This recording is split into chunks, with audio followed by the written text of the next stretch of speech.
মনের মানুষ সিনেমা নিয়ে শায়েখ আহমদুল্লাহ হুজুর লালনদের যে তথ্য দিলেন শুনলে অবাক হবেন। বিস্তারিত শুনুন। তো আমি এই সিনেমাটা দেখার খুব চেষ্টা করতেছিলাম কোথায় দেখা যায়। পরে একদিন প্রচার হলো যে চ্যানেল আইতে এটা দেখানো হবে। তো দেখতে বসলাম এবং আগাগোড়া পুরা সময় ব্যয় করে খাতা কলম নিয়ে বসে কি আছে এটাতে লেখার জন্য বসে গেলাম। ভারতের কলকাতার পশ্চিমবঙ্গের একজন বড় উপন্যাসিক সুনীল গঙ্গোপাধ্যায়, তিনি লালনকে কেন্দ্র করে লালনের জীবনের উপর একটা উপন্যাস লিখেছেন। সে উপন্যাসটার নাম হলো মনের মানুষ। এই মনের মানুষ উপন্যাসটা এটার আলোকে এটাকে স্ক্রিপ্ট হিসাবে নিয়ে একটা সিনেমা তৈরি করা হয়েছে কয়েক বছর আগে। সিনেমার নামও কি মনের মানুষ।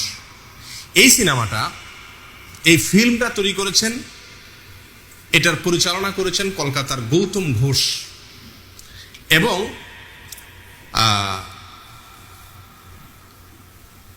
গৌতম ঘোষের সাথে সহযোগিতা করেছে আমাদের বাংলাদেশের চ্যানেল আইয়ের কর্ণধার ফরিদুর রেজা সাগর সাহেবের প্রতিষ্ঠান ইমপ্রেস টেলিফিল্ম। এই ইমপ্রেস টেলিফিল্ম আমাদের দেশের আর গৌতম ঘোষ এর যৌথ উদ্যোগে মনের মানুষ সিনেমা তৈরি হয়। এই সিনেমা লালন এবং বাউলদের জীবন আচারকে এই সিনেমার মাধ্যমে তুলে ধরা হয়েছে। এই সিনেমা যখন বের হয় তখন পত্রপত্রিকায় প্রচুর লেখালেখি হয়।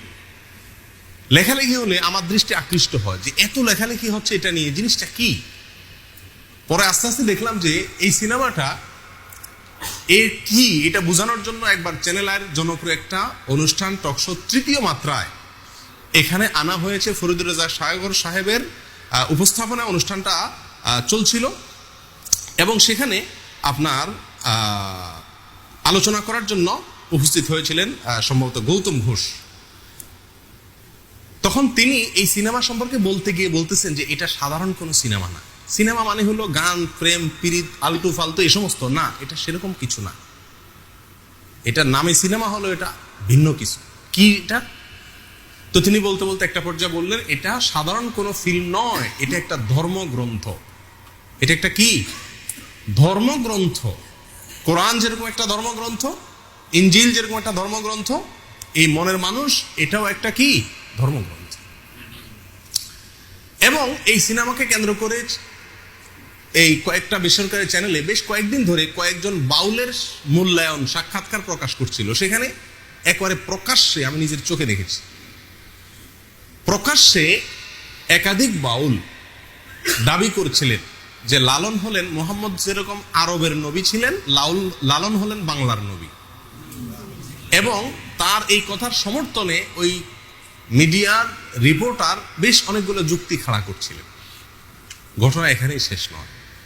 এরপরে দেখলাম যে পত্রিকাতে খুব গুরুত্বের সাথে প্রকাশ হলো যে এই সিনেমা দেখানো হয়েছে ভারতের প্রেসিডেন্ট তৎকালীন প্রতিভা পাতিলকে এবং তৎকালীন প্রেসিডেন্ট মনমোহন সিংকে।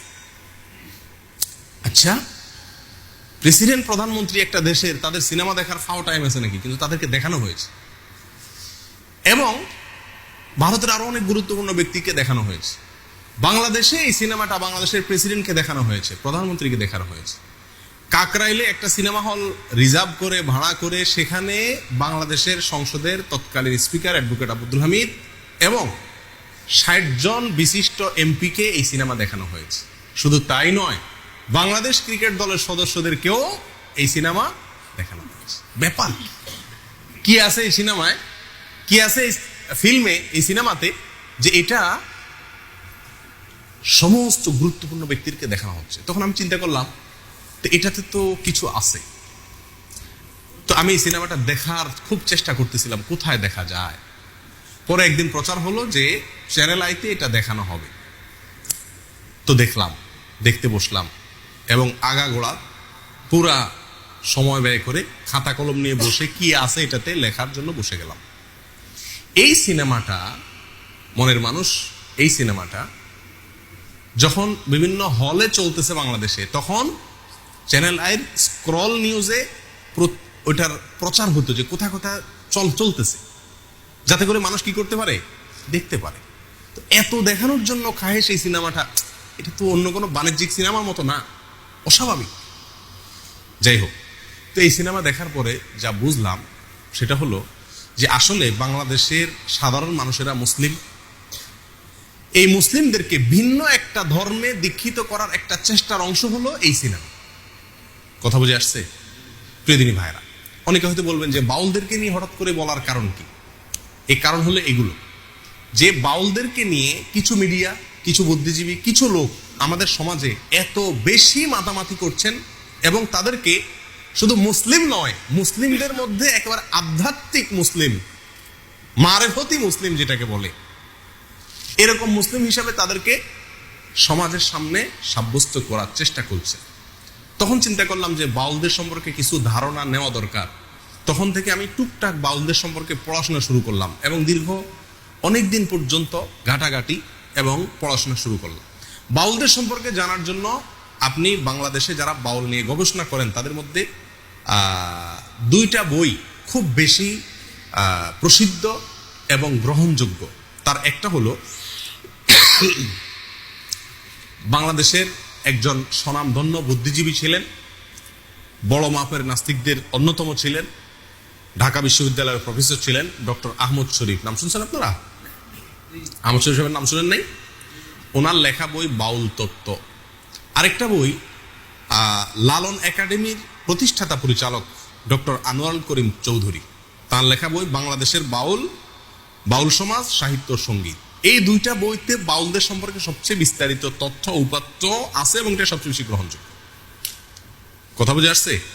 তো এই বইয়ের আলোকে আমরা আগে প্রথমে জেনে নেই বাউলদের পরিচয় কি, বাউল শব্দের অর্থই বা কি, বাউল এই শব্দ কোত্থেকে আসছে, এর অর্থ কি, এটা নিয়ে তিনটা মত, অনেক মত আছে, তার ভিতরে মোটামুটি তিনটা মত উল্লেখ করার মতো। এক, বাউল আসছে বাতুল থেকে। বাতুল, বাতুল মানে হলো পাগল। বাতুল মানে কি? পাগল। তো যারা বাউল হয় এরা পাগলই হয় মোটামুটি, না?